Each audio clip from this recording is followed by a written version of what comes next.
Brantford, Ontario.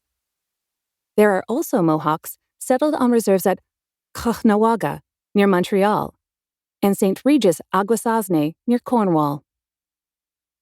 The Iroquoians were a matrilineal society and are often referred to as the people of the Longhouse. A longhouse, the type of housing used in traditional times, was occupied by an extended family related through the female line. Each of the Iroquoian tribes consists of a number of clans. The Mohawk have 3: the Wolf, Bear, and Turtle clans. The Iroquoians were horticulturalists and dependent upon what they called the 3 sisters: corn, beans, and squash. The women had primary responsibility for foods that were grown and gathered, foods that constituted the greatest portion of the Iroquoian diet. The men provided fish and game. Hunting was of great importance to the Iroquois and is a recurrent topic in Mohawk folklore. By the late 18th century, when the Mohawks settled in Canada, they had already been exposed to several hundred years of European influence. According to C.H. Turok, by 1742, all New York Mohawks were considered to be nominal Christians.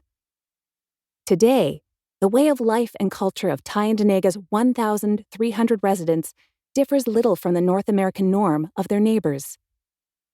The nuclear family is the most common type of household. Forms of Christianity predominate. Intermarriage with non-Mohawks is common, and the primary language is English. The physical appearance of homes and buildings at Tyendinaga, which is basically a rural settlement, is virtually indistinguishable from the surrounding community. The band council is the local elected government. Still, certain traditions remain. Many residents are aware of their affiliation to one of the 3 traditional Mohawk clans, but the social or cultural significance of this affiliation appears to be minimal.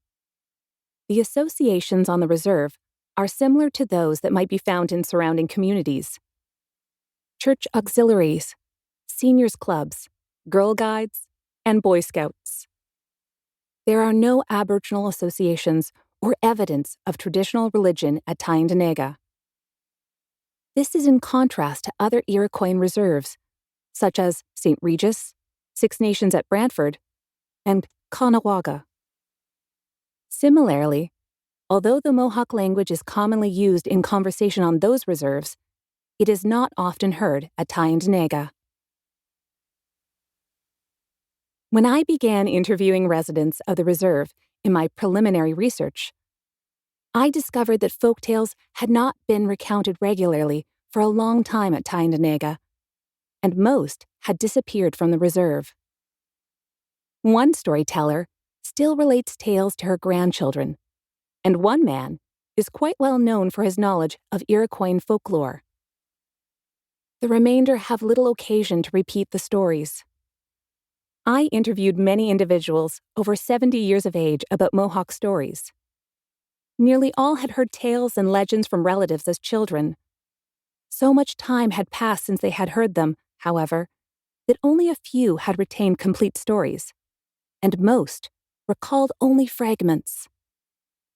Older residents were unanimous in explaining that in the past, the perpetuation of Mohawk tales and language was discouraged in the reserve school and elsewhere, because it was considered a sign of backwardness. I recorded folktales at Tyendinaga Reserve between 1983 and 1985.